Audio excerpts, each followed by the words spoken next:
आज हम बात करने वाले हैं ज़ोहार अहम ममदानी के बारे में। ये कहानी है न्यूयॉर्क शहर के एक नए मेयर की। सोचिए, एक नौजवान रैपर, एक हाउसिंग काउंसलर शहर के सबसे ताकतवर पद तक कैसे पहुंचा। ये सफर वाकई कमाल का है। इसमें अप्रवासन है, एक्टिविज्म है और जबरदस्त राजनीतिक उथल पुथल भी। तो चलिए इसी कहानी को समझते हैं। जरा तारीख पर गौर कीजिए। 4 नवंबर 2025। इस दिन न्यूयॉर्क शहर ने इतिहास बना दिया।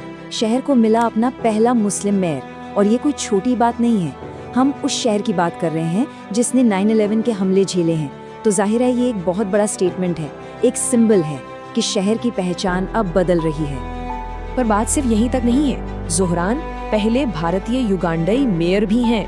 ये दिखाता है कि न्यूयॉर्क, जो दुनिया के सबसे डाइवर्स शहरों में से एक माना जाता है, उसकी पहचान असल में कितनी गहरी और कितनी अलग अलग परतों वाली है।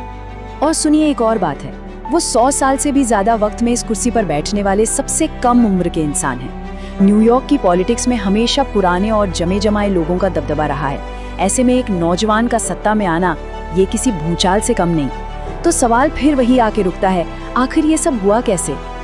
इस सवाल का जवाब हमें मिलता है उनकी परवरिश में, जो सच कहूँ तो काफी असाधारण रही है, 3 अलग अलग महाद्वीपों में। तो आइए देखते हैं कि कंपाला से शुरू होकर क्वींस तक का ये सफर, इसने उनकी सोच और उनकी पॉलिटिक्स को कैसे शक्ल दी। तो देखिए, उनकी शुरुआती जिंदगी दुनिया के बिल्कुल अलग अलग कोनों में गुजरी। पैदा हुए कंपाला में, बचपन का एक बड़ा हिस्सा गुजरा रंगभेद के बाद वाले साउथ अफ्रीका में और फिर आकर बसे न्यूयॉर्क में। अब सोचिए, जब किसी ने इतनी अलग अलग जगह देखी हो तो दुनिया को देखने का नजरिया तो बदलेगा ही। इन्हीं तजुर्बों ने उन्हें पावर, गैर बराबरी और इंसाफ को बहुत करीब से समझाया। और ज़ोहरान खुद इस बात को मानते हैं। उनके अपने शब्द बताते हैं कि केप टाउन में जो उन्होंने बचपन में देखा, उसी ने उनकी पॉलिटिकल सोच की नींव रखी। उनके लिए इंसाफ बस एक किताबी बात नहीं है, बल्कि एक ऐसी चीज है जिसे असल में हासिल करना है। और यही तजुर्बा उन्हें एक ऐसा नेता बनाता है जो जमीनी हकीकत और लोगों के संघर्षों से गहराई से जुड़ा हुआ है। पॉलिटिक्स में आने से पहले ज़ोहरान का करियर काफी हटकर था, लेकिन एक बात साफ थी, लोगों के लिए काम करने का जज्बा। तो चलिए अब ये देखते हैं कि एक रैपर और एक हाउसिंग काउंसलर के तौर पर उनके काम ने उन्हें मेयर की कुर्सी के लिए कैसे तैयार किया। तो उनकी पहचान 2 हिस्सों में बंटी थी। एक तरफ थे यंग कार्डमम नाम के हिप हॉप आर्टिस्ट, जो अपने गानों से समाज में हो रहे अन्याय पर सवाल उठाते थे, और दूसरी तरफ वो एक हाउसिंग काउंसलर थे, उन परिवारों के लिए लड़ रहे थे जिनके सर से छत छिनने का खतरा था। मतलब चाहे मंच पर हो या दफ्तर में, काम एक ही था, उन लोगों की आवाज बनना जिनकी कोई नहीं सुनता। तो अब आते हैं उनके प्रॉपर पॉलिटिक्स में आने की कहानी पर। उन्होंने ज्वाइन किया डेमोक्रेटिक सोशलिस्ट्स ऑफ अमेरिका, जिसे DSA भी कहते हैं।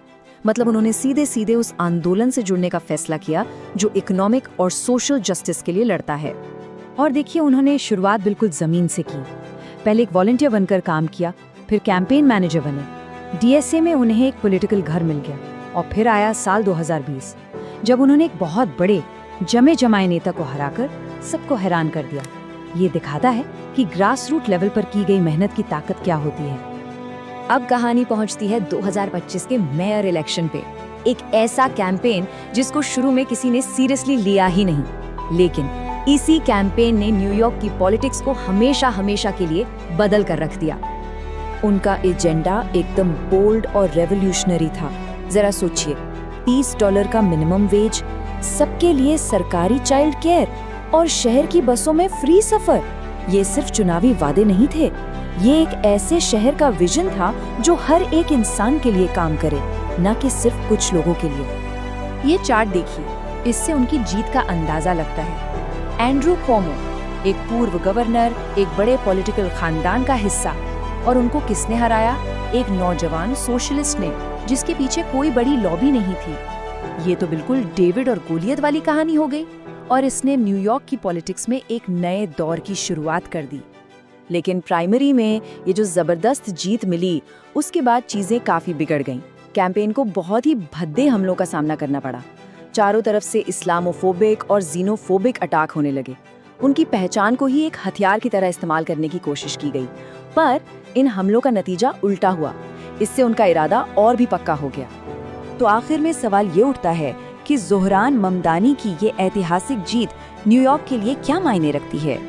देखिए, वो सिर्फ एक नए मेयर नहीं है, वो एक नई तरह की पॉलिटिक्स का चेहरा है। ये टेबल उनके पूरे विजन को सामने रखता है, सोशल हाउसिंग से लेकर कम्युनिटी सेफ्टी तक। उनकी पॉलिसीज शहर की सबसे बड़ी मुश्किलों को टारगेट करती हैं, जैसे रहने के लिए घरों की कमी हो या फिर मेंटल हेल्थ क्राइसिस को संभालने का तरीका। ये एक ऐसा विजन है जिसमें लोगों को मुनाफे से ऊपर रखा गया है। तो आखिर में हम इस सवाल के साथ छोड़े जाते हैं, कंपाला, केप टाउन और क्वींस, इन जगहों पर बने मटेरियल जस्टिस यानी जमीनी इंसाफ का ये नया नजरिया क्या अमेरिका के सबसे बड़े शहर को सच में बदल पाएगा? पूरी दुनिया की नजरें इस पर टिकी हैं और दांव पर बहुत कुछ लगा है।